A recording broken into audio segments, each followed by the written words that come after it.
Las consecuencias serán muy graves.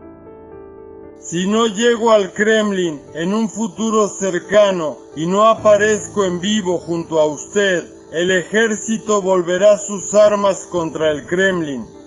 Se avecina una verdadera carnicería, y esto no es ninguna broma. Y no nos estén presionando aquí diciendo que Boris Vyacheslavovich está organizando el proceso para arrastrarnos a la guerra. Escuchen, el presidente de Rusia y yo hemos hablado de este tema 1000 veces, cómo vamos a pelear contra los ucranianos. En medio de los continuos ataques masivos de Ucrania en el interior del territorio ruso, dentro de las Fuerzas Armadas de la Federación Rusa, ha surgido una verdadera rebelión. Se dice que los soldados rusos están listos para girar sus cañones y marchar hacia Moscú, como intentó hacer en su momento Yevgeny Prigozhin. En Internet apareció un video mensaje de uno de los militares de las Fuerzas Armadas de la Federación Rusa, quien declaró que solo transmite un mensaje de la alta dirección del Ministerio de Defensa y del Ejército ruso. Y si no le organizan una audiencia con Vladimir Putin, este Svochnik, junto con sus compañeros, irá hacia Moscú. Bueno, el descontento entre los rusos realmente está creciendo. En particular, la crisis de combustible en Rusia sigue expandiéndose, y tanto las restricciones oficiales como las no oficiales a la venta de combustible ya se han registrado al menos en 83 regiones de la Federación Rusa y en los territorios ocupados de Ucrania. Bueno, mientras tanto, Volodymyr Zelensky declaró que el Servicio de Seguridad de Ucrania inicia una operación de influencia de 40 días sobre Rusia para obligarla a poner fin a la guerra. La esencia es que el SBU comenzará 40 días de ataques masivos contra Rusia. Mientras tanto, en la cumbre anual de la OTAN, que se llevará a cabo el 7 y 8 de julio en Ankara, los países de la Alianza del Atlántico Norte se preparan para aprobar la asignación de 70.000 millones de euros en ayuda militar para Ucrania. Teniendo en cuenta este dinero, el gasto total en defensa de Ucrania, tanto propio como externo, se aproxima al presupuesto militar ruso de este año. Mientras tanto, en Bielorrusia, bajo la influencia de los rusos, se está construyendo infraestructura militar cerca de la frontera con Ucrania. Zelensky declaró que ya se le han enviado señales a Minsk de que esto debe detenerse. Sin embargo, Bielorrusia intenta provocar a los ucranianos para que entren en los bosques en la frontera, los cuales están minados. El Comité de Fronteras de Bielorrusia declaró que está listo para facilitar el paso simplificado de los residentes de Ucrania a los bosques bielorrusos, supuestamente para recolectar hongos y bayas. Pero esto podría convertirse simplemente en un escudo humano para provocaciones militares. Pero de repente, el dictador bielorruso Alexander Lukashenko exigió públicamente al Kremlin que no involucre a Bielorrusia en la guerra y, por primera vez, reconoció públicamente que Putin realmente lo está obligando a hacerlo. Me llamo Alexei Pechi, vamos a discutir las últimas noticias. Pero antes de que empecemos, les pido que se suscriban a este canal, le den like al video y dejen cualquier comentario debajo de este video. Así que empecemos con la noticia más candente. En las redes se viralizó un video de uno de los soldados rusos de la operación militar especial, quien se dirige directamente a Vladimir Putin y declara que los ocupantes rusos están preparando un verdadero motín militar. Solo en las primeras 4 horas después de su publicación, este video reunió en Instagram más de 3,5 millones de vistas y más de 125,000 me gusta. En el video, el ocupante ruso, lleno de medallas, afirma que el 24 y 25 de junio supuestamente se reunió con funcionarios, incluidos altos funcionarios del Ministerio de Defensa de la Federación Rusa y de otras agencias de seguridad. Según él, le entregaron un mensaje para el presidente de Rusia, cito, que si no le concede una audiencia en vivo, él contará toda la verdad sobre lo que está ocurriendo en el país en este momento. Al mismo tiempo, este ocupante ruso no especificó por qué los funcionarios del Ministerio de Defensa de la Federación Rusa decidieron elegirlo a él para esta misión. 25 de junio de 2026. Hoy vino un representante de Siervos del Pueblo. Ayer me reuní con personas, representantes de altos cargos del Ministerio de Defensa y de las Fuerzas de Seguridad, y transmitieron un mensaje a Vladimir Vladimirovich Putin, que si él no concede una audiencia en Transmisión en vivo, voy a contar toda la verdad sobre lo que está pasando en nuestro país.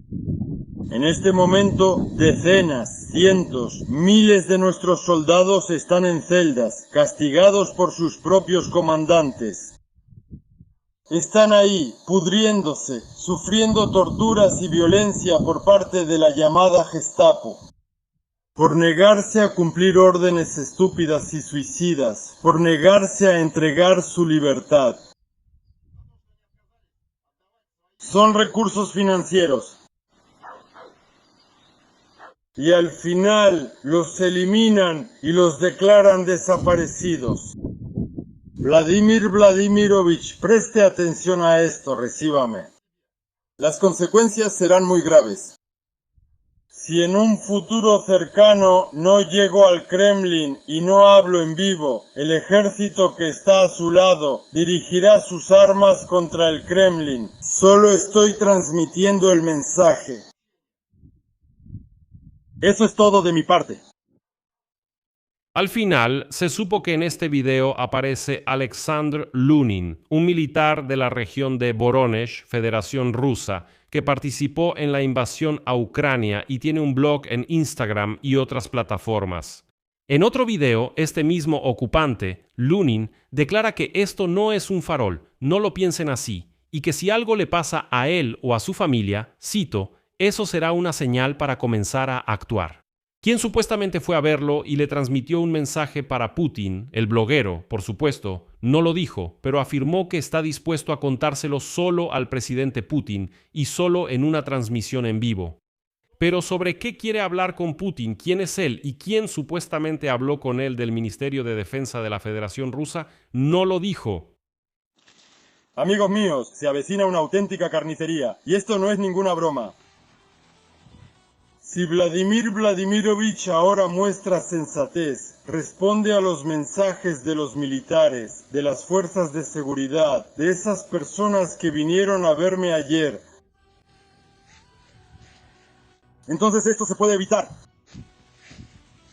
Si no, creo que habrá un caos en el país como nunca antes se ha visto. Porque el enemigo externo no duerme, él ve todo esto. Y por supuesto, va a usar todo esto para sus propios fines. Si los muchachos que ahora están en el frente, si abandonan sus posiciones, nuestro país se vendrá abajo. Debes entender lo más importante. Ya no tenemos a dónde retirarnos. He apostado toda mi vida. No soy el líder de la resistencia. Soy aquel a quien escuchó Vladimir Vladimirovich. Y aquí quiero señalar que todo esto parece un intento de un ocupante ruso enloquecido de llamar la atención, nada más que eso. De hecho, su mensaje salió justo en el aniversario del motín del grupo Wagner en 2023. Les recuerdo, el 23 y 24 de junio de 2023, los combatientes de Yevgeny Prigozhin emprendieron una marcha armada sobre Moscú. Todo comenzó entonces con las declaraciones del dueño de esta compañía militar, Yevgeny Prigozhin, dirigidas contra el Ministerio de Defensa de la Federación Rusa, lo cual fue considerado por las autoridades rusas como un intento de rebelión. Y Prigozhin también llevó a sus combatientes hacia Moscú para hablar allí con Vladimir Putin, ya que supuestamente en el Ministerio de Defensa no lo escuchaban. Bueno, en general ahora todo parece que es otro participante de la operación militar especial, al que se le fue la cabeza, que decidió llamar la atención de esta manera. Para mí no es más que eso. Pero el descontento de los rusos sigue creciendo, eso hay que reconocerlo. La crisis de combustible en Rusia sigue expandiéndose. Al 26 de junio, las restricciones oficiales a la venta de combustible a nivel regional ya se han implementado en 32 entidades de la Federación Rusa y en los territorios ocupados de Ucrania. Si se consideran las restricciones locales, es decir, en ciudades, distritos o localidades específicas, entonces las restricciones oficiales ya están vigentes en 43 regiones y territorios ocupados. En total, se han registrado restricciones tanto oficiales como no oficiales a la venta de combustible en al menos 83 regiones y territorios ocupados de Ucrania. De hecho, ya casi no quedan regiones en Rusia que no hayan sido afectadas por la crisis de combustible. Las restricciones más comunes son la prohibición de vender combustible en bidones, así como un límite de 20 litros de gasolina o 80 litros de diésel por automóvil. Además, en varias regiones se ha establecido un límite de 200 litros de diésel para el transporte de carga a lo largo de las carreteras, y algunas entidades han implementado el suministro prioritario para los servicios gubernamentales, las empresas agrícolas y la infraestructura crítica. La situación del combustible es peor en los territorios ocupados de Ucrania. En Crimea y Sebastopol está vigente una prohibición total de venta de combustible a la población en general. En la región ocupada de Donetsk, la gasolina no está disponible en muchas estaciones de servicio. Donde hay gasolina, no venden más de 20 litros por persona. La venta de combustible en bidones está prohibida y el diésel se entrega solo con cupón para servicios especiales. En la región ocupada de Lugansk, la gasolina también se vende en cantidades no mayores a 20 litros por persona. En la parte ocupada de la región de Zaporilla hay un límite de 50 litros de combustible por cada carga. En la parte ocupada de la región de Jersón, el combustible se entrega solo con cupón. Siempre hay escasez crónica y las interrupciones en el suministro provocan la suspensión del transporte público. ¿Y saben qué es lo más curioso de toda esta situación? Prácticamente ninguno de los líderes regionales en Rusia menciona como causa de la crisis los ataques ucranianos a las refinerías y depósitos de petróleo. En lugar de eso, los gobernadores y los gobiernos de las regiones rusas explican lo que está pasando, cito, como una reestructuración de la logística, cambios en las rutas de suministro, alta demanda estacional o incluso responsabilizan a las propias cadenas de gasolineras. Dicen que son precisamente las gasolineras, que ellas mismas tienen la culpa. Y es paradójico, pero la mayoría de los rusos realmente cree en esas tonterías. Ven los ataques a las refinerías, pero dicen, es solo que la logística se ha visto afectada, es solo que es esa temporada, es verano, por eso todos compran gasolina, por eso hay escasez. No vayan a pensar que es porque los drones ucranianos están destruyendo por completo las refinerías de petróleo. Y aquí tienen una estadística interesante. La publicación rusa Kommersant, basándose en los informes del Ministerio de Defensa de la Federación Rusa, calculó que desde principios de 2026 las Fuerzas Armadas de Ucrania han lanzado casi 40.000 drones sobre el territorio de Rusia y la Crimea anexionada. Según los informes diarios del Ministerio de Defensa de la Federación Rusa, de enero a junio, las fuerzas de defensa aérea interceptaron y destruyeron más de 39.000 drones ucranianos. En promedio, esto equivale a unos 6.000 al mes. Y en lo que va de junio, esta cifra ya alcanzó casi 10.000 drones. Y en los últimos meses, las fuerzas ucranianas se han concentrado en atacar la infraestructura petrolera, lo que ha provocado consecuencias graves para el mercado de combustibles ruso. Y como escribe Reuters, citando fuentes de la industria, la detención de varias grandes refinerías, incluyendo la de Moscú y Taneco, en junio llevó a una caída en la producción de gasolina automotriz del 25% en comparación con junio del año pasado. Actualmente, en toda Rusia se producen hasta 85.000 toneladas de gasolina al día, mientras que el consumo en verano es de al menos 110.000 toneladas. Bueno, es decir, la producción no cubre el 20% de la demanda, pero parece que todo esto es solo el comienzo. El Servicio de Seguridad de Ucrania inicia una operación de influencia de 40 días sobre Rusia para obligarla a terminar la guerra. Así lo declaró el presidente de Ucrania, Volodymyr Zelensky. El jefe de Estado habló sobre los resultados del informe del jefe del SBU, Yevgeny Zhimara, sobre el plan de sanciones de largo alcance, sanciones de alcance medio y los resultados del Centro de Operaciones Especiales Alfa en el frente. A continuación citaré al presidente ucraniano. Aprobé para el Servicio de Seguridad SBU una operación de influencia de 40 días sobre el Estado agresor para obligarlo a poner fin a la guerra.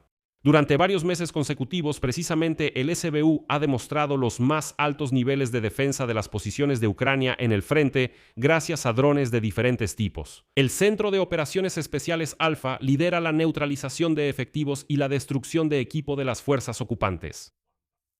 Pero en esta situación, el Kremlin intenta abrir un nuevo frente desde el territorio de Bielorrusia.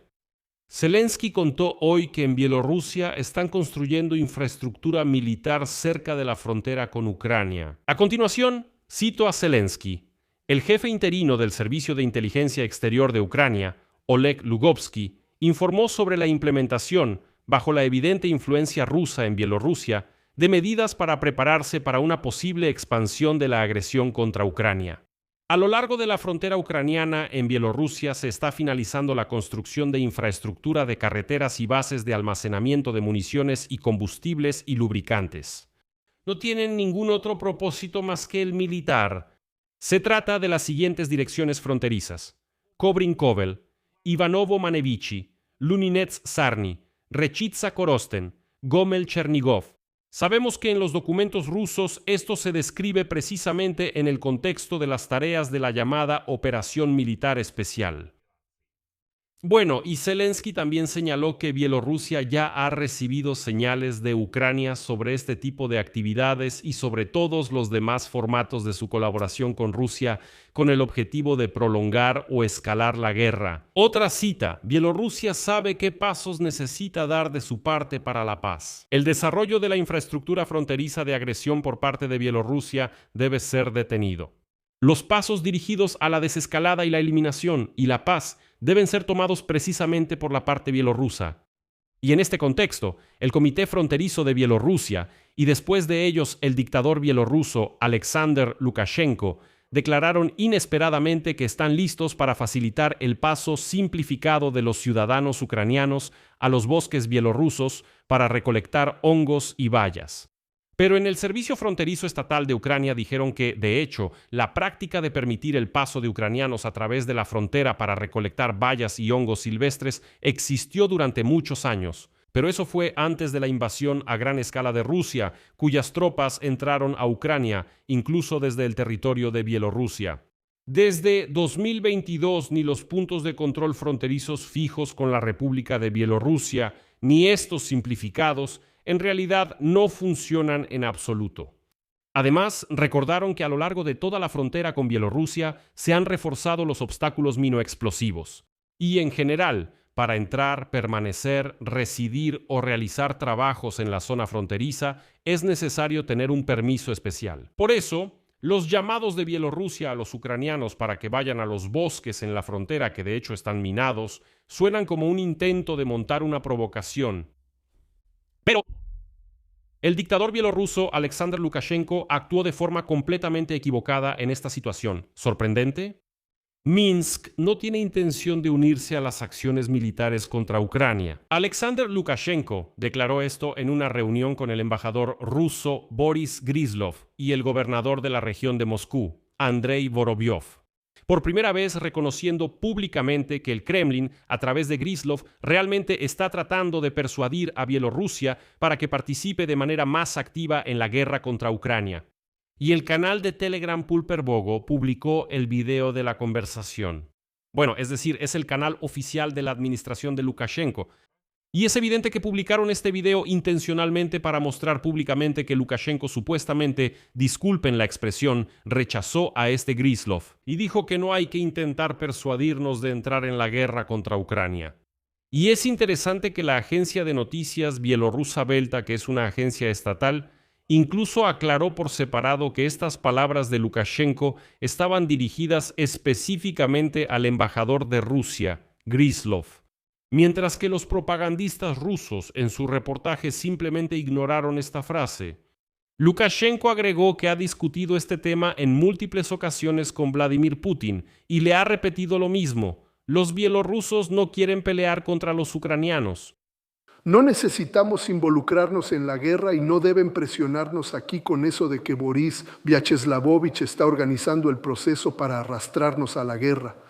Escuchen, el presidente de Rusia y yo hemos discutido este tema 1000 veces. ¿Cómo vamos a pelear contra los ucranianos aquí si del otro lado la mayoría son tropas territoriales?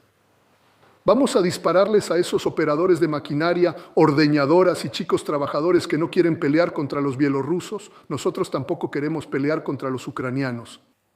Por eso, Andrei, para que lo entiendas, nuestra posición es pacífica. Pero en cualquier situación estaremos al lado de Rusia. Valoramos mucho esto, Alexander Grigorievich. De otra manera no puede ser. Vamos a ponernos de acuerdo en lo esencial. No necesitamos la guerra. Tenemos suficiente tierra, suficiente economía y suficientes problemas. Así que nada de confrontaciones. No hay que hacer escándalo aquí. Digo esto para que entiendan mi posición. No la oculto. Paz y solo paz. Y aquí les recuerdo que la víspera, el Wall Street Journal, citando a exfuncionarios y funcionarios actuales rusos y europeos, también escribió sobre la presión de Moscú sobre Minsk. Según el medio, desde principios de año, Rusia ha estado buscando utilizar el territorio bielorruso para ataques contra Ucrania y operaciones híbridas contra países de la OTAN, amenazando con suspender el apoyo financiero. Según las fuentes, las negociaciones las está llevando a cabo precisamente ese mismo Gryzlov. Y así, el presidente de Francia, Emmanuel Macron, incluso llamó a Lukashenko en mayo y habló con él durante 1 hora y media, advirtiéndole que no entrara en la guerra. El 19 de junio, Vladimir Zelensky le dio a Lukashenko una semana para desmantelar los retransmisores rusos que corrigen los ataques contra ciudades ucranianas, amenazando con hacerlo él mismo si no se cumplía la exigencia. Y el 24 de junio Zelensky informó que desde el 22 de junio esos retransmisores dejaron de funcionar. Es decir, al tercer día Lukashenko finalmente los desconectó. Y parece que Lukashenko se está comportando así ahora, porque entiende hacia dónde va todo esto. No fue casualidad que le dijera públicamente a Gryzlov en la cara que no deberían empujarlos a entrar abiertamente en guerra contra Ucrania. El asunto es que en la cumbre anual de la OTAN que se llevará a cabo el 7 y 8 de julio en Ankara, los países de la Alianza del Atlántico Norte se están preparando para aprobar la asignación de 70.000 millones de euros en ayuda militar específicamente para Ucrania. Teniendo en cuenta este dinero, el gasto total en defensa de Ucrania, tanto propio como externo, es aproximadamente comparable al de Rusia. Al menos con los que Moscú incluyó en el presupuesto militar para este año. En la OTAN dijeron que, según las reglas en el proyecto de declaración, los países de la OTAN se comprometen a brindar apoyo militar a Ucrania por un monto de 70.000 millones de euros. Por cierto, Estados Unidos no participará en este programa. Hace 3 días, Volodymyr Zelensky firmó una ley según la cual los gastos presupuestarios para fines militares, teniendo en cuenta el crédito de la Unión Europea, alcanzarán la cifra récord de casi 4.5 billones de grivnas. Eso es casi 100.000 millones de dólares. Al final, el presupuesto militar total de Ucrania para este año es de 178.000 millones de dólares. Y ahora, para comparar y entenderlo mejor, en el presupuesto ruso para defensa se han asignado 12.93 billones de rublos. Eso es aproximadamente 170.000 millones de dólares al tipo de cambio actual. Una vez más, Ucrania tiene 178.000 millones, Rusia tiene 170.000 millones. Es decir, en estos indicadores Ucrania y Rusia están igualadas. ¿Podrías haberte imaginado esto antes de la guerra a gran escala en la que Vladimir Putin planeaba desmilitarizar Ucrania? Creo que aquí definitivamente hay algo en lo que pensar. Y en principio no me sorprendería mucho si los ocupantes rusos realmente empiezan a rebelarse. Aquí voy a dejar puntos suspensivos. Escriban su opinión y sus conclusiones en los comentarios de este episodio. Suscríbanse al canal, activen la campanita y no olviden dejar su like. Si quieren apoyar el trabajo de este canal de YouTube, se los agradeceré. Pueden hacerlo con cualquier donación a través de los enlaces y datos que están en la descripción de este video. Ahí mismo, por cierto, está el enlace a mi canal de Telegram Pichi News. También suscríbanse a ese. Eso es todo. Cuídense. Adiós a todos.